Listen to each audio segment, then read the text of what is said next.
Parliament ఎన్నికల వేళ BRS నేతలకు గాలం వేస్తోంది బీజేపీ. బీఆర్ఎస్ మాజీ ఎంపీ సీతారాం నాయక్ ఇంటికి వెళ్లారు కేంద్ర మంత్రి కిషన్ రెడ్డి. పార్టీలోకి రావాలని ఆహ్వానించారు. మహబూబాబాద్ నుంచి మరోసారి బీఆర్ఎస్ టికెట్ ఆశించిన సీతారాం నాయక్ ఈసారి టికెట్ దక్కకపోవడంతో తీవ్ర అసంతృప్తిలో ఉన్నారాయన. మహబూబాబాద్ బీజేపీ సీటును సీతారాం నాయక్ ఇచ్చే అవకాశం కనిపిస్తోంది.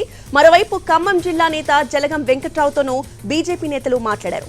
మాజీ సీఎం కిరణ్ కుమార్ రెడ్డితో జలగం భేటీ అయ్యారు. బీజేపీలో చేరేందుకు జలగం సుముఖత వ్యక్తం చేసినట్టుగా తెలుస్తోంది. ఆయనకి ఖమ్మం ఎంపీ టికెట్ ఆఫర్ ఇచ్చినట్టుగా తెలుస్తోంది.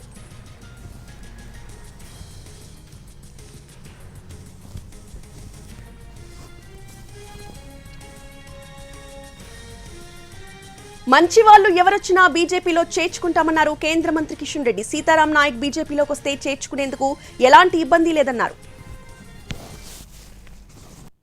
టెంపరరీ క్యాంపస్ ప్రారంభించిన సందర్భంగా వారిని అభ్యర్థించాలి, వారిని కలిసి మాట్లాడాలనే దృక్పథంతో నేను ఇట్లా వస్తానంటే వారు రమ్మన్నారు.